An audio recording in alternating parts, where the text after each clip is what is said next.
Hey guys, coming to you with another Once Human video. I thought I'd do a quick little gameplay video here of me using the newest available legendary gun out of the Mr. Wish gotcha machine. Kind of give you guys a little bit of a look at what it does, so maybe you can decide whether or not you might have interest in picking it up for yourself.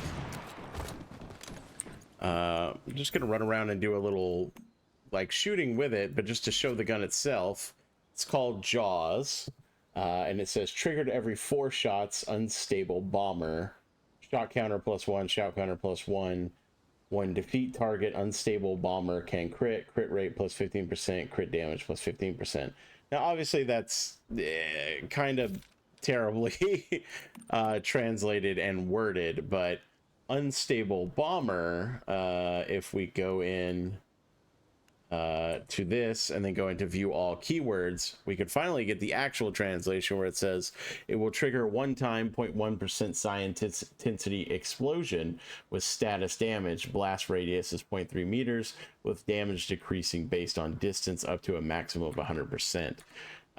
So that's all like very rough translation, but the TLDR is that every couple of shots it will explode and do a huge burst of damage, which you saw the explosion there. Sadly he died, and thus we didn't get to actually see how much damage it did, but it do be chunking. It do hit really hard. If we can find somebody to actually proc it on and see the actual damage. See there, it just did 1100 damage there. That crit damage, there was an 800, there was another 840. So it hits pretty hard when it procs, and it does AoE explosion damage, which is kind of fun. I've actually managed to take down some trees with it while shooting somebody, and they just happen to be standing next to some vegetation, so the whole damn tree falls over, which is kind of amusing. But it seems pretty solid. I don't know how it's going to compare, for example, to the the burn damage from CBT1, which was so popular and so strong, especially if you built it up with the grill gloves and all that. I don't know if there's a whole lot of ways to scale this one. I do also have the legendary SMG that does the shock damage, in case you guys kind of want to get a little bit of look at that as well, in the same kind of segment here that came from the first gotcha unlock. And we'll just kind of show this one as well. It is the MP7 outer space submachine gun.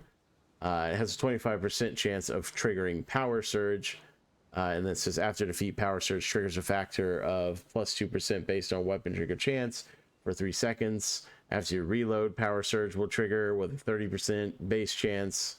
And then finally, power surge trigger factor +40%, power surge base damage -40%. All of that is kind of tough to fully parse exactly what all of it means. But again, to go into power surge, deals shock damage equal to 45% psi intensity and adds a shock state for 6 seconds. This gun has definitely been good so far. I do like the submachine gun. It's pretty solid.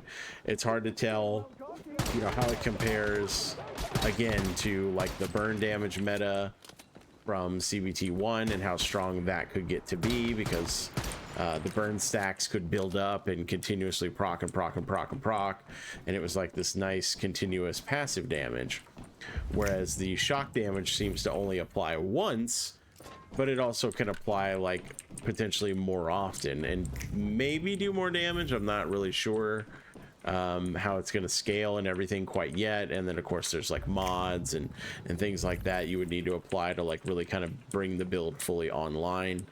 I know part of what they're looking to do with the seasons and stuff like that is to introduce different guns and different blueprints depending on the season, so that everybody probably doesn't run just like the same let's just say theoretically like burn build every single beta, that there's going to be like some build diversity and different types of guns and builds out there, which personally I think is great. Maybe this gun will be the meta gun for this beta just because, you know, it's what's available. I haven't had a chance to go out and like PvP or anything and use it. The nice thing about it though, other than the fact that it does hit pretty hard, especially if you land headshots there, which this gun is not like super upgraded. It's not like it's max calibrations or anything. So it could hit harder. But the nice thing about it is when you pair it up with the high damage with the upgrade in your cradle for the pistol, that says killing with a pistol refills 2 bullets from the inventory and grants crit rate plus 30% for the next 2 bullets. This pairs up rather nicely, because this thing tends to hit somewhere in the neighborhood of like a sniper rifle in the amount of damage that it does. So you're almost always, if you're landing your shots and your gun is decently upgraded, and you're not fighting like an elite or something like that, you're generally killing stuff in like 2 shots, as you can kind of see here. Like I'm consistently 2-shotting all these guys, and I am not super geared. I'm just sort of like concurrent with the level of content that I'm doing level wise and damage wise. So I very rarely have to reload my gun. I can just keep running through enemies at a really fast pace and just keep going and going and going and going. Which I definitely really like. That is one of the biggest things I like about pistols. It was what I liked about pistols in CVT1. I thought they were really good for just like running around fighting normal enemies like this.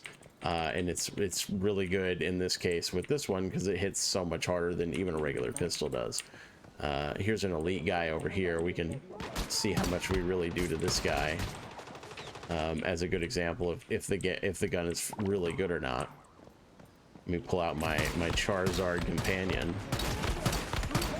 You know, so even like a bruiser like that, like he just drops. You know, melts really quickly. And I think it procced like twice, 3 times there on that one guy. So it adds like a whole, it's like shooting him with a whole extra bullet. It's like shooting him 3 times instead of just twice when it procs, right? So it's pretty strong. Like I said, I don't know if it's going to be like meta defining or anything quite yet. We don't know what all weapons are going to, you know, populate around there. It seemingly is not as easy to grab really high tier like fire stuff like it was in CVT2. But you know, this could be a good one. You know, I'm hoping to get some PvP in with it and see how hard it really hits a player. I think it has the potential to be a really strong PvP weapon because it is bursty. You know, it could sneak up on you, right? Like if you land multiple shots in a row in a really short duration of time, the other player may not be expecting that level of burst to hit them, and they may not react quick enough to get the heal off. So you may just be able to straight like burst somebody down.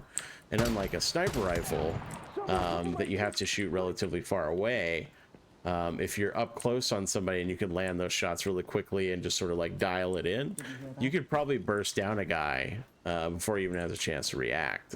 That's my theory anyway. I gotta test it. I gotta see how it actually feels before I can say for sure. But like that's kind of my theory. Like, look at that. I shot that guy. He should have lived, right? Like it should have taken another bullet, but it procced and blew him up. The AoE radius is not amazing on it. It's not bad, but you know, you have to find an opportunity to see like multiple enemies on top of each other to really like test that out, and that doesn't happen very often, honestly, in the game, outside of like maybe silos. So maybe I'll get a chance to, I didn't mean to jump off there, maybe I get a chance to jump into a silo and group some enemies up and really get like more of an idea. But you know, that's sort of like a specific use case scenario, like a niche scenario where that would actually be a factor. But it is nice in the situations where it does crop up that a couple enemies stack on top of each other and we can pop out a little bit of AoE, but nothing that's worth like saying like, yes, this is a reason to pull for the gun. The AoE is game changing. It's not. It's really not. But yeah, I just wanted to give a little preview of this, show running around in a zone a little bit, fighting some normal enemies, give you a little bit of an idea what this gun looks like, so maybe you can decide if you want to get it or not. All right, happy hunting out there, guys.